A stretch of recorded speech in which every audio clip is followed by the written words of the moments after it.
morality, a view of objective morality, and to some degree arguing for it.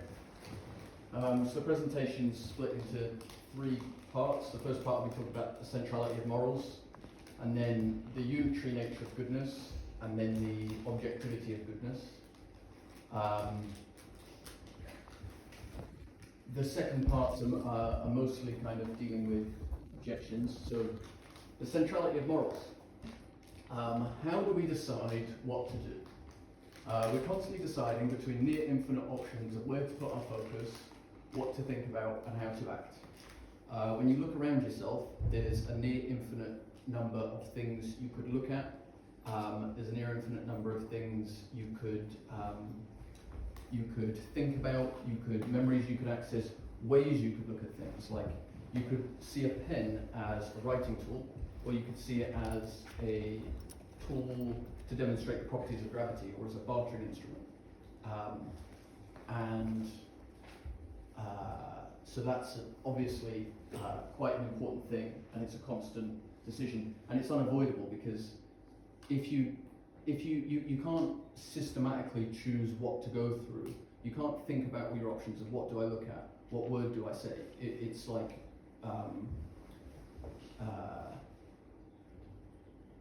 combinatorially impossible. It's too complicated to go through the options and evaluate all of them. So what should we do? Well, this is a very important question in constantly.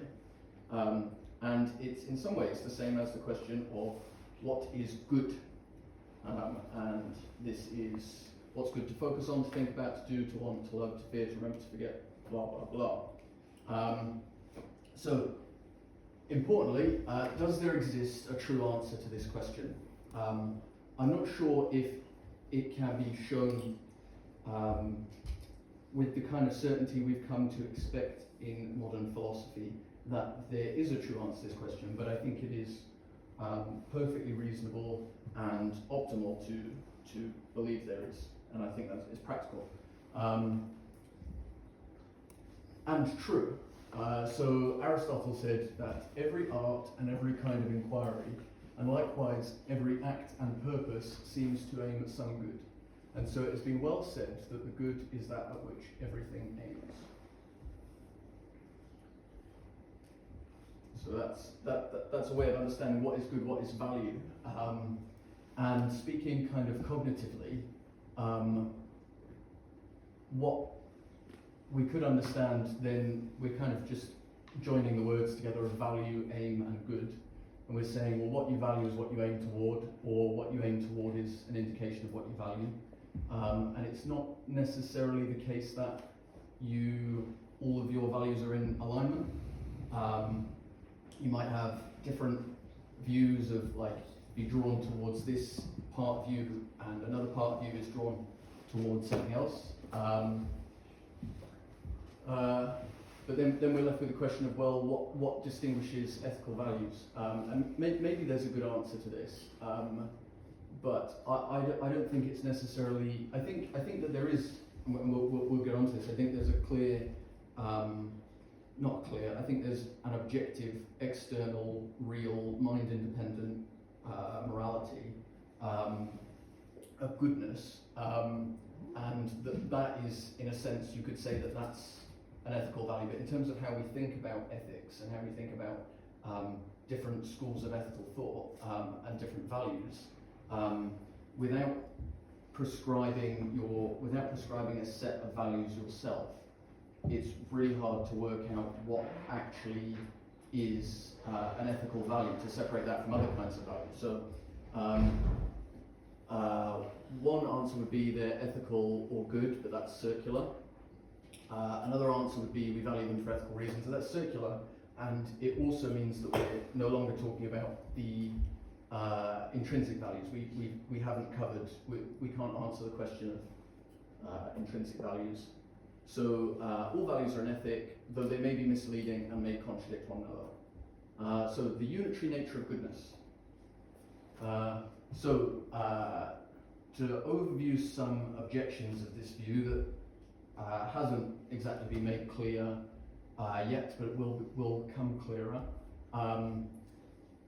we can think of goodness as singular, objective, external, real, mind-independent, all of those things. So the objections are the ones I've got here are something like what is good seems to vary based on context. We seem unable to settle our disagreements as to what is good, and it is often unclear what is good. So this might lead to the conclusions that goodness is either subjective or plural. But then we'll add another proposition, say humans are flawed. So our sense perception is inaccurate, our inference is inaccurate, and I know this isn't making the claim completely, but it's clearing the field so that then we can make a claim. This means that these other propositions are no longer reliable, which means that those arguments that it's subjective and plural are no longer reliable. The fact that we've considered a flaw maybe sort of suggests that there's some objective morality, or maybe it's just there's an implied function that is neither good nor bad. But then we get onto the singularity of the notion of goodness. So this is Socrates. So he says, when talking to Meno, he says, when I ask you, what is the nature of the bee, and you answer that there are many kinds of bees, what I desire to know, Meno, is the quality in which they do not differ, but are all alike. So what does that mean? What's the significance of that? Well, it means that the fact that you can identify that there's a variance in a concept means that there's some consistency between them. You can't say it's all variance, because otherwise you won't be able to put it in the same category. So if you say there's different kinds of goodness, how do you know that? How can you identify those different kinds of goodness? How do you know they are all goodness? There must be something they share in common. The objectivity of goodness. The only way that wouldn't work, as far as I can think, is that if it's subjective or a delusion or a construction of the mind. Otherwise, the fact that you can identify a consistent concept means there's something underlying it, unless that's a delusion. And I'm not saying all of our identifications are correct, but talking in general terms. So perspective and objectivity. So how can this work? How can you have things in some cases be good and in other cases be bad, and there still be an objective goodness and it not be a subjective thing? Well, you've got like relativity. So I thought this was quite a nice illustration of the silhouette of a statue. You can have an objective statue, but you look at it from different angles, it's a different silhouette. So you can have an objective morality manifest differently depending on context. And this way you get like cultural relativity and things. So lying to save someone's life might be good, lying for promotion might be bad. So this is the silhouette difference. And I think this is particularly clear in hindsight, when you do something thinking it was good, and then you look back on it and you think, I misunderstood what was needed there, and I've realised that action was bad, or that sentiment was bad, or whatever part of it was bad. So being sceptical, well, you can be very sceptical of this sense of goodness that we all have, by the way, because if we didn't have a sense of goodness, we wouldn't be compelled to act. We wouldn't come here as the sense of goodness that's been previously described. A couple examples of ways we could be skeptical of this. Descartes said that he investigated the idea about sense perception being false. If a demon could trick us of all the world around us, and he came to the conclusion that I think therefore I am, or I'm thinking therefore I am. That and the other one was 2 + 3 = 5. That those are certain propositions, that we can know those with certainty. but the reason he believed that we can know, like, our own existence, for example, with certainty, isn't because of the logical coherence of that argument, I think, therefore I am. You could even say that it's not an argument, that it's an axiom, that it's a presupposition, it's a presumption. The reason he believed that to be the case was because God wouldn't deceive him of something so simple, or so obvious, or so fundamental. The way that that can be false, there are a few holes in it, and I'll admit it's not something I know particularly well, but when you've got I think therefore I am, one argument, which I believe was from Pascal, was, well, you could have thought without a thinker. We it's difficult to imagine, but it may well be possible. Another argument would be to say, well, and I think Wittgenstein says something along these lines, that the notions of existence and thought that are implied in that statement require other assumptions themselves. They are not self-evident. And they might be, but at the end of the day, that's an experience we're relying on of thinking and existence that, again, could be false. And so Descartes showed in one way that we need some trust, some assumptions in our senses in the world around us. And I see no reason why we should doubt the thing which propels us forward, the thing which our sense of goodness, our sense of right and wrong, which I think that right and wrong, perhaps as we use the language of it, is more of a social presentation of what is the consensus of what is good. But as we said earlier, the ethic of what is good and what is right and wrong is functionally seems to be the same. And then Hume argued that our reasoning regarding cause effects is circular. So, not only can we doubt our sense perceptions till the cows come home, we can also doubt whether the future will resemble the past. So even if we trust our sense perceptions, how do we know that when I drop a pen, it will fall? You say, well, because the laws of gravity. You say, well, how do I know that the laws of gravity will work? How do I know that they exist? And you say, well, because we've observed it consistently in the past. You say, okay, so the argument is that the future will resemble the past because the future has resembled the past. So it's circular reasoning. So again, we rely on two fundamental assumptions. The universe is intelligible and it's reliable. And those, to me, seem like good qualities of the universe. So I think it makes a lot of sense to assume that there is some fundamental goodness in the universe.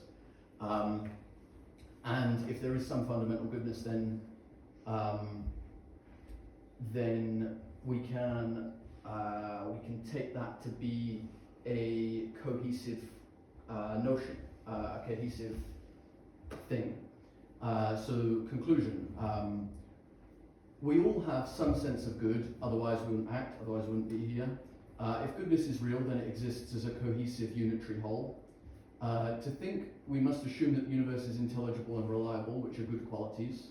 Therefore, there exists a proper way to orient oneself, and thereby to think and act. And note that this isn't a proper way that applies across people or even across time. It's not that the way I'm acting now, the way I should act now is the way I should act in 10 minutes. That might change, but there exists in any given moment a proper way to act. And there is always a true answer to the question, what should I do? So, questions?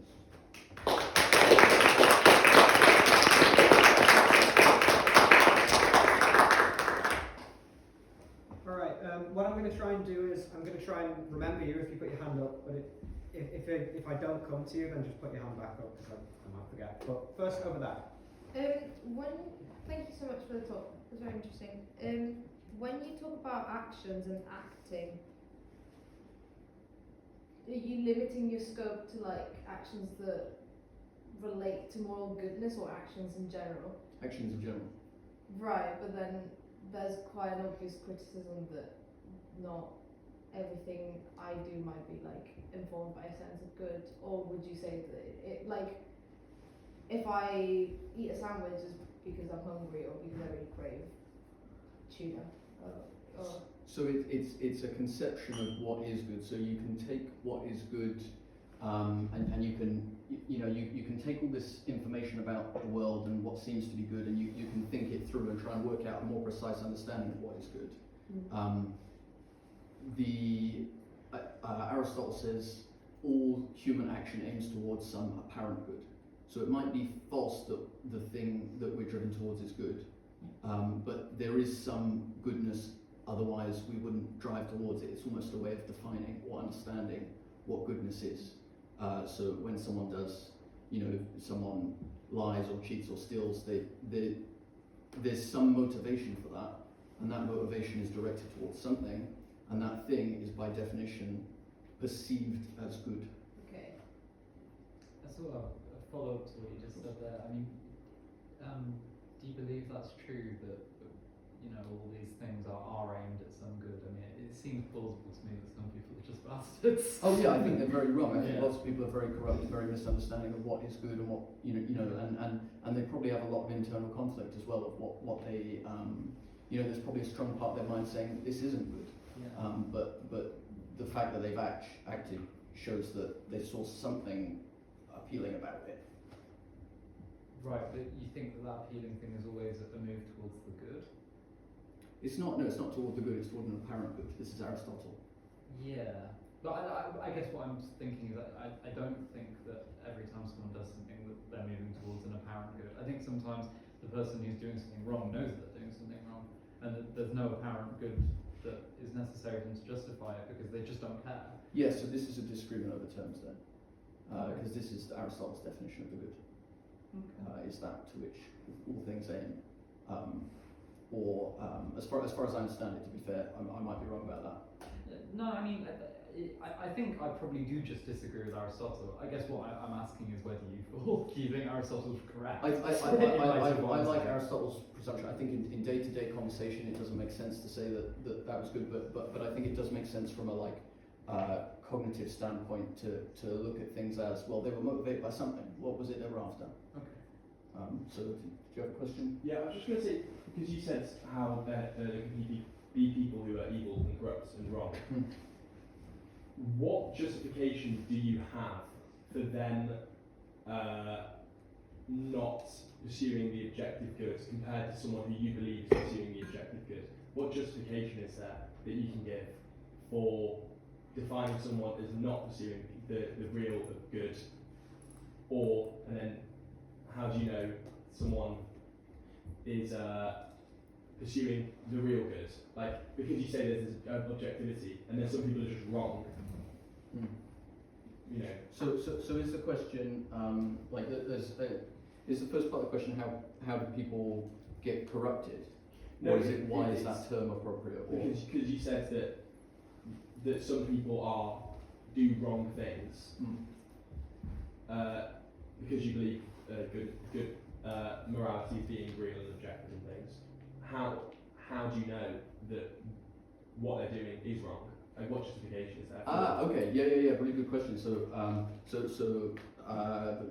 It's very difficult. I think we're taught from. I think you use every tool at your available disposal. If it is the central question of what is good, if that's the central question that guides your life, whether you're fragmented in it or not, then you use every tool at your disposal to work out what is good. And we work out what is good from observing others, from teaching, from studying, from thinking about things.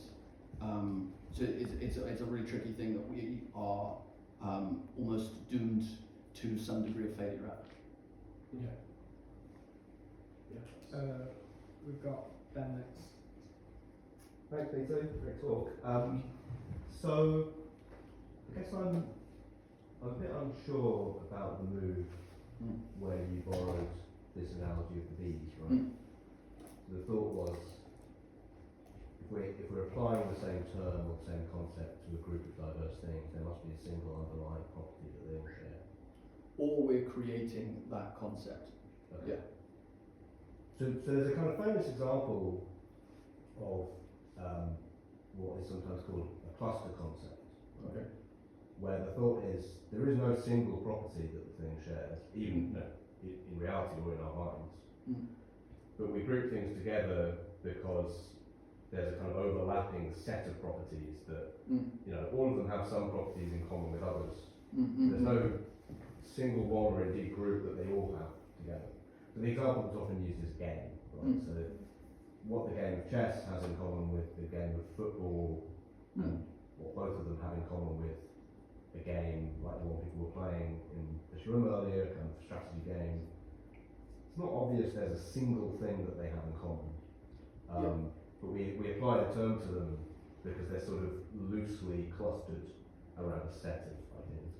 So I guess the worry is it's not true, right? That to have a concept you need a single overriding. It's a good point. I think it depends on the idea of concept, the notion of concept. I think if you have like if you take so I agree it is somewhat of a distant conclusion if you say you've got the concept of game to say like Plato that there must be some ideal perfect game that must be a separate real thing. That's a bit of a distant conclusion. But if you said okay, there's concepts that overlap and qualities that overlap and whatever, and we've got this general cluster that we identify as good between all these different qualities, well then there's a central point to that. There's something to aim towards. Not necessarily. Okay. There's no one central point that all of them have, right? Okay, it's still real and mind independent. I'm not sure where we get that from.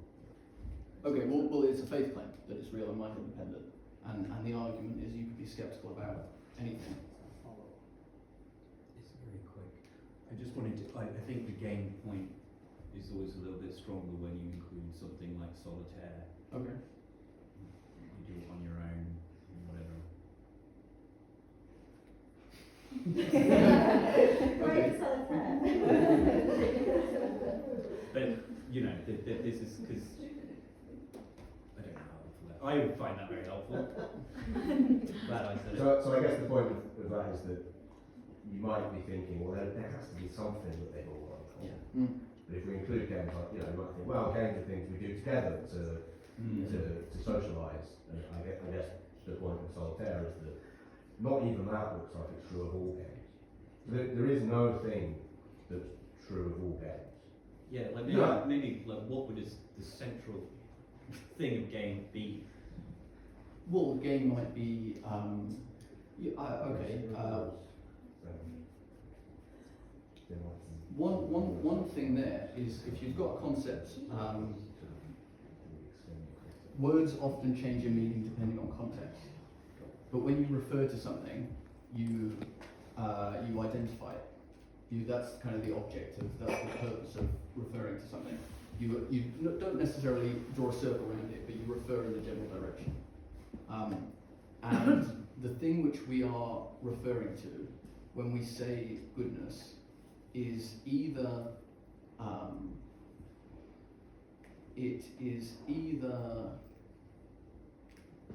sorry, I need to think about this.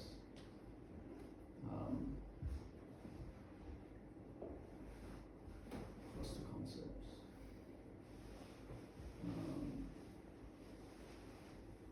I might need to go away and think about that. Yeah, of course. I mean, Yeah. No reason you should have I'm not sure if it actually. I think it shows a way in which it's possible, but in which it's possible that there's not a thing. But I think it's also still possible that. I suppose this is kind of obvious that when we have a cluster concept such as game, like we know what we mean, you know. So just because we don't know why we know what we mean doesn't mean that there's not some rationale behind it. Sure. Jules next, and then we'll go over that. Yeah, I guess my question was just how much you're wedded to the different components of the conclusion. So it follows on a bit from like this idea that well maybe you could ditch the unitary idea, but you know how satisfactory to you would a view be that said well there's like an objective mind independent reality that contains plural values. And it seems like that might not be consistent with the very last claim, like that there's only ever one right thing that we ought to do. Although might still be the case if there's sort of determinate trade-offs between those values. So I wondered, how much would it be a problem for your picture if we just said, we can be pluralist about values, but they're still mind independent objectivities, like Ross's pluralist view or something like that. Yeah. So there's one nuance there around the idea that there's a correct thing to do. I think of it as a correct direction. You're almost always going to be a few degrees off, at least. The idea about plurality.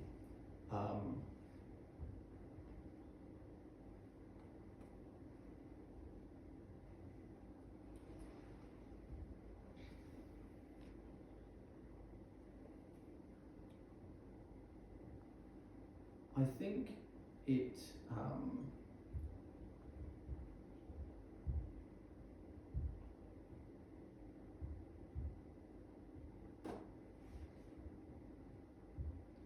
I still really think that the fact of there being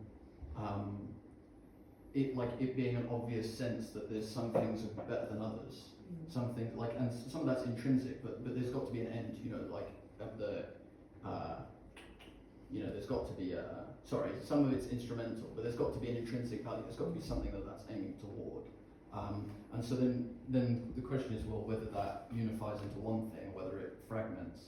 And I think if it's a sense of goodness which fragments, well then it doesn't do the thing which goodness is known for, which is directing us, because it's all over the place, or it could be all over the place. Yeah, but maybe it is. Maybe that's what the world is like. Yeah. That sometimes it's not obvious. Make hard choices between different values because you can't instantiate them all. Yeah. Okay. I was going to ask a question very like Ben's, and now I'm not so sure that it's super interesting because it was quite similar, and it was about the sort of the borrowing of the bees. So I'll try and put it in a slightly different way and see if maybe there's a question there. But one thought I had was perhaps goodness isn't like a property that just exists between the things that are the good things. Maybe the good things, I'm kind of borrowing from resemblance nominalism here, because I've got a bit of a soft spot for resemblance nominalism. But perhaps like the best things just sort of resemble each other in a certain way and that resemblance is the thing that makes them the good things. But I think that might get you around the problem that Ben brought up, but I think that would introduce a different issue for your conclusion, which is that I think if you were to rely on resemblance as this thing that sort of helped you map out goodness, I think you would lose the mind-independent quality. So I guess it feels like a lot of the issues that are being raised kind of, to me, seem to show that like you can have most of what you're saying, but maybe not all of it, or at least not easily all of it. And I guess I'm just wondering, of the sort of things that you say about the good at the end, like what would you be most willing to drop? None of it. I think that there's like you the intellect is only one small part of the world. Well, our brains are tiny compared to the universe, and you think about the way that kind of a logical argument works and logical coherence works. Well, and these guys would know much more about this than me, so tell me if I get this wrong. But it's actually, I suppose it's all debatable, isn't it? So maybe that's a silly point. But this is how I understand it: is that logic works through the limits of our understanding, where we can't possibly conceive of certain contradictions, and so we've built that up into a system of logic, where then that helps to model the underlying structure of reality. and if and that's a perfectly fruitful endeavour. But then you can use that it's a tool at the end of the day of you've built a model which is supposed to resemble the world around you, and you can use that as a tool for any purpose. And so I think it might come down. It might be a like.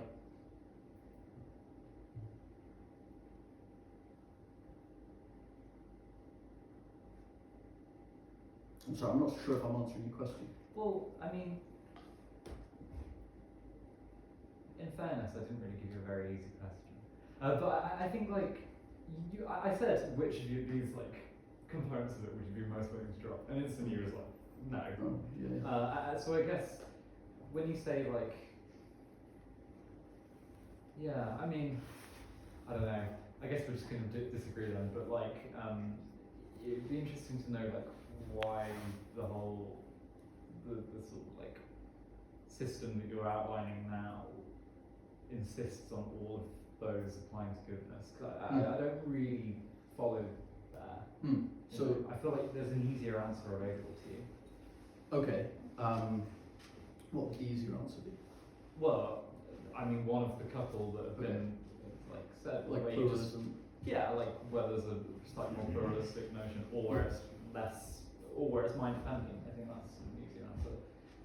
Yeah. Okay. It's maybe easier in theory and harder in practice. Right. Okay. Yeah.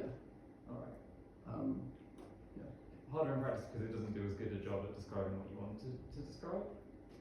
Yeah. Well, if goodness isn't mind independent, then in theory we have some control over it, and then we're putting ourselves in a position which we ought not to be. And I'm trying to stay away from the theological, but maybe that's where that I feel like that's what we're brushing up against. But Yeah. But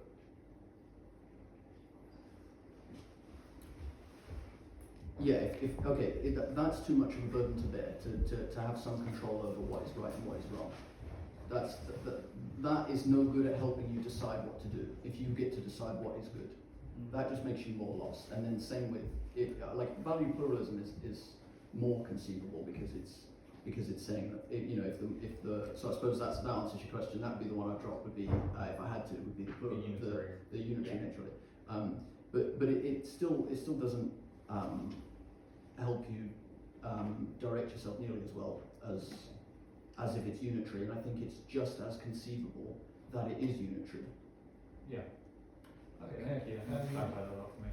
I'm going to stop there. We've got a question over here, and then if we've got time, then I'm going to be cheeky and ask my own. This is sort of a clarifying question, but it seems like there's two conceptions of like goodness. In terms of there's the Aristotle conception of like it's what's guiding us to do stuff, and then there's the sort of moral conception which is different. Because you had the example of that, like the person who's doing something wrong that has a sort of sense that what they're doing is wrong, but they're doing it for a reason, and that reason is what Aristotle considered goodness, even though it's wrong morally. Yeah. So are you referring to goodness in the sort of moral sense, or just the sense that in any given situation we do what we consider best, even if it's like completely self-interested?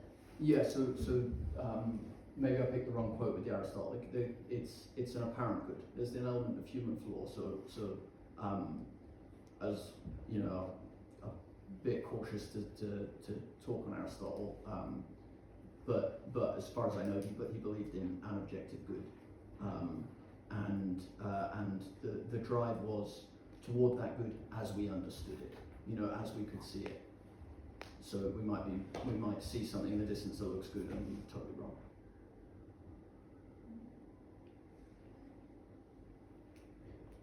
All right. I think we've got time for me to ask something briefly. It's kind of similar to what's already been spoken about. So it feels to me as though there is a bit of a tension here between the idea of what is good as what is aimed at, and the kind of idea that there's this objective good. Now, you responded just a moment ago over there that what we aim at is only an apparent good. But I wonder then, could not the relativists say pick up on this and just say, well, if what's good is we aim at some apparent good, why should we even say that there's anything beyond that? Surely our notion of good just amounts to what we aim at, and we can just be relativists. Have you ever like purchased something and regretted it? Yeah. Do you want to continue doing that? Probably not. No. There we go. It's the practice. There is something real behind it. But It's not just the viewpoint. There are times when I might not think I'm mistaken, though, right? So there are times when I might say, so maybe that time I say, yeah, I aimed at the wrong thing there. But I mean, even as a relativist, I could square that away and just say, well, I can, but good is relative to me, but what I think is good has changed. Yeah. Or I could say, yeah, okay, that wasn't good, but actually, here's this other thing that I'm always, consistently aiming at. Maybe I always care about self-gain or something, and that never changes. I never feel I'm mistaken about that. I mean, what do we do there? Well, some pursuits iterate well over time. So say you're a boxer and you train with like I want to get really good at taking punches, and you practice getting hit in the head. You're going to get worse at taking punches by practicing that. Whereas if you say you're a boxer and you want to get really good at throwing punches, then you're going to get better by practicing, as long as you don't. There's some games iterate over time, and some games get worse with time. Some pursuits get better with time. Some pursuits get worse with time. So you can believe your whole life that the most important thing in the world is being able to take a punch, and you can practice and practice and practice that, and you're going to get worse at it over time, because it's not a good value to have, because it doesn't point toward the unitary, the goodness. There's one last thing, and then I'm going to close up. It seems to me like you've kind of already loaded that with this content of what's better and what's worse, right? Whereas I feel like that kind of begs the question, because that's what we're trying to figure out now. Well, is that, is it the case that you just get worse at taking punches? Is it the case that there are some things that just get worse over time, or indeed that are kind of bad for you over time? I feel like that's what we're trying to figure out. So, I mean, what if? I assume when you say I'm better, I'm not getting better at taking punches. It's something like the punch will do more damage, or I can't recover, or something. But I suppose it's already kind of suggests that there is something I should be aiming at when it comes to taking punches, which is taking them in such a way that I can resist them. Maybe I really want to get my head split open. Yeah, and then that's a very bad game to play. Why that? Why? Well, because you can only play one game. So that really have the last word though. Yeah, well, I think that's it. I think you don't want to get your head split open.